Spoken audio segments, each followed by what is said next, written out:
sebenarnya kita belum sampai tahap di sana ya. Kita masih tahap menunggu panggilan, insya Allah di minggu ini keluar panggilan pelapor, baru kemudian saksi-saksi. Setelah saksi-saksi baru kemudian dilanjutkan saksi. Kalau dari Tenovi sendiri gimana menghadapi semua laporan dari Tenovi dan laporan dari Alvin Lim juga terhadap Novi? Sebenarnya kami ya, Teknopi khususnya sangat menyayangkan laporan dari saudara Agus ya, karena memang ini kan sudah di titik akhir nih dari Kemensos, kemudian menunggu hasil dari Kemensos ya gitu. Tapi pada prinsipnya Teknopi jika Agus melaporkan bukan hanya 1, 2, 3 bahkan 100 pun Teknopi tidak akan melaporkan balik. Melaporkan balik Agus ya? Dia tidak akan. Iya. Teknopi tidak akan melaporkan balik Agus karena memang itu wujud dari sosialnya Teknopi ya. Karena Alvin Lim sempat bilang katanya Teknopi diminta untuk belajar bahasa Indonesia karena yang disebut Alvin Lim itu pertanyaan atau pernyataan. Gimana Pak Diri dan itu sebagai kuasa hukum Teknopi itu analisisnya gimana untuk statement itu? Sebenarnya begini, kalau kemudian beliau bilang pernyataan maka harus dilihat dari konteksnya ya. Nanti kemudian karena sudah dilaporkan maka biarkan kemudian penyidik yang bekerja. Lebih jauh memang di dalam hukum pidana itu dikenal istilahnya unsur penyangkalan. Unsur penyangkalan ini yaitu siapa yang kemudian mendalilkan maka dia yang harus membuktikan. Begitu. Jadi kalau misalkan dia menyatakan Teknopi sebagai pelacur maka dia harus membuktikan bukti-bukti apa yang mengarah ke titik itu ya. Akan mendatangkan ahli bahasa juga kah? Iya, kami akan mendatangkan ahli bahasa dan hukum pidana. Ahli bahasa dan hukum pidana.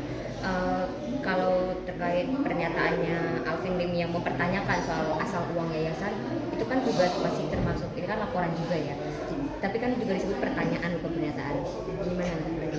Kalau asal usul yayasan itu maksudnya di laporan atau di YouTube? Dalilnya tuh ya kan dia bilang di channel di ke media juga, tapi yang dia sebut somasi itu loh, kami akan melaporkan Novi dari mana asal uang yayasannya gitu. Itu konteksnya di dalam satu YouTube satu kesatuan ya. Jadi dia menanya beda juga ya media YouTube juga. ya. Iya setahu kami itu satu kesatuan dengan dia pernyataan Teknopi apakah seorang pelacur dan apakah kemudian menjual anak-anak ODGJ yang itu diperkuat sebenarnya dengan jawaban-jawaban YouTube-nya dia sendiri. Jadi jawaban dia itu bukan lagi bentuk pertanyaan ya, tapi sudah pernyataan. Ya, jawaban yang dimaksud itu kolom komentar. Di kolom komentarnya bisa teman-teman cek sendiri. Di situ banyak statement yang karena kan banyak netizen yang tanya. Di situ dijelaskan dengan itu. Berarti itu akan sudah di screenshot jadi bukti juga. Iya, sebagai alat bukti. Ada salah satu video yang viral juga nih Bang Ger dan Mbak Dina, timnya Alvin Lim itu sempat nyebut, ini sebenarnya mungkin bercandaan ya, yang nyebut bukan Alvin tapi timnya. Kita nggak mungkin melaporkan orang miskin kita tolak, tapi orang kaya pasti kita laporkan gitu. Nah itu gimana? Apakah bisa menjadi salah satu bukti? Itu salah satu doa mungkin ya, kita aminin aja, amin. Kalau sebenarnya begini, kalau misalkan di dalam hukum itu tidak ada perbedaan ya, mau orang tidak mampu, mau orang mampu, mau orang manapun itu sama saja di hadapan hukum, jadi tidak boleh dibeda-bedakan. Ya, karena ada asas equality before the law, itu semua harus sama di hadapan hukum. Kalau dari laporannya Bang Alvin Lim, kabarnya mereka juga akan menyiapkan ahli bahasa gitu untuk menjelaskan statement mereka, pihaknya Bang Alvin dan mungkin juga mengkoreksi wawasan hukum Teknovi gitu dianggapnya. Gimana menurut? Kami memang melihat ya laporan itu memang bergulir di Mabes Polri. Ini yang kemudian sempat kami pertanyakan dengan lamanya laporan itu berlangsung ya, hampir sekitar 7 jam ya, dari jam 11 sampai jam 8 malam. Ini tentu di dalam itu pasti ada perdebatan karena di Mabes Polri ada salah satu kemudian subjek hukum yang dilaporkan. Jika subjek hukum yang dilaporkan di luar Jakarta ya, makanya kemudian Mabes Polri menerima laporan itu. Artinya dari perdebatan kan itu kan panjang ya, sekitar 7 jam gitu. Dari perdebatan itu yang mereka anggap laporan yang diterima menurut Mbak Risma akan seperti apa berjalannya laporan dari Kalau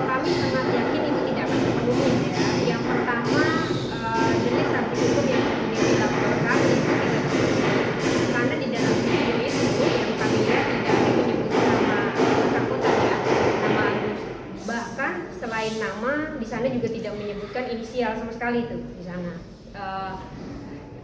Indikasi yang dilaporkan adalah memakai kacamata hitam, terus kemudian memakai perban. Jangan kemudian orang yang memakai kacamata hitam itu diidentikan dengan kebutaan gitu. Itu yang kemudian keliru. Menurut kami perlu tafsiran yang panjang bagi penyidik tentang ini. Bentar ya. Oke, mau dilanjut tadi pertanyaan. Ya. Coba kembali. Tadi udah ya, Udah ya? maksudnya udah dikasih yang 7 jam itu. Memenuhi unsur artinya kalau dari menurut Mbak Disna dan Bang Geri, kalau dipanggil gitu siap untuk hadir. Siap sebagai warga negara yang baik, kami siap untuk dipanggil ya. Kalau dari Tenovi sendiri gimana?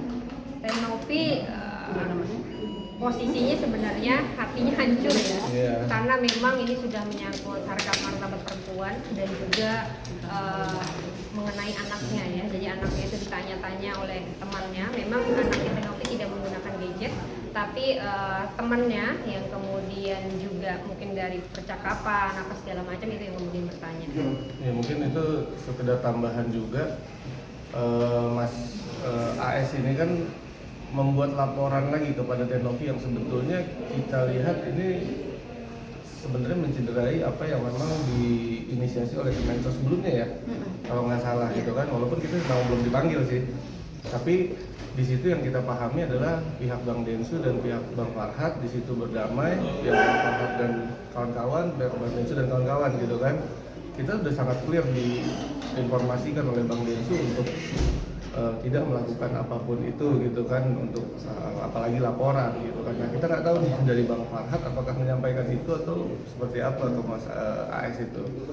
Jadi kita sangat menyayangkan bahwa sudah turun Kementerian Sosial tapi tidak ada hal yang dia petik dari pertemuan dengan Menteri Sosial. Itu sangat disayangkan sekali. Ini seolah-olah ada yang menunggangi, menyuruh AS untuk lapor ke Baris Krim sendiri, seperti apa sih? Bisa kita lihat dari beberapa potongan video ya. Di antaranya saudara AS ini kemudian menarik diri gitu ke dalam lagi ketika dia keluar pintu Baris Krim ya. Yang kedua kemudian saudara AS ini sama sekali tidak mengeluarkan statement apapun di dalam laporan ini. Jadi ini indikasi bahwa memang kemungkinan besar ada bisikan-bisikan lain ya yang kemudian memaksa saudara AS untuk berada di Baris Krim. Sampai dia datang bela-belain, satu pakai kursi roda, satu jalan seperti biasa, dan 7 jam membuat laporan. Merasa kasihan nggak sih Kak, yang harusnya fokus pada perawatan Agus, pengobatan Agus, malah sibuk mondar-mandir kantor polisi gitu. Itulah segala daya upaya dari yayasan pun juga udah mensurati kan, tapi memang tidak ada goodwill menurut kita ya gitu kan. Makanya dari itu kenapa kok kita yang mengajak untuk kebaikan pengobatan tidak didatangi, justru yang hal-hal seperti itu dia datangi kan, itu juga kita bertanya sih kenapa. Tapi ketika ada statement salah satu dari pihak Alvin itu sendiri berujar jika pihak Kemensos tidak punya taring, artinya setelah ada pertemuan konotasi taring ini apa kan gitu ya, kalau pemerintahan namanya aja pemerintah punya kemampuan untuk merintah dong gitu kan. Ya, Iya, kalau itu pernyataan yang keliru ya, karena memang undang-undang PUB itu sendiri dipangku oleh Kemensos, sehingga kemudian Kemensos lah yang mempunyai kewenangan untuk menyelesaikan ini ya. Ya Bang Geri dan Mbak Dina, ini kan semalam Bang Farhad sempat bilang agak menyayangkan dengan tindakannya Tenovi melaporkan. Maksudnya ya udah mungkin Tenovi yang minta maaf aja, atau mungkin terima aja lah gitu langkahnya Alvin Lim gitulah melaporkan Tenovi. Gimana?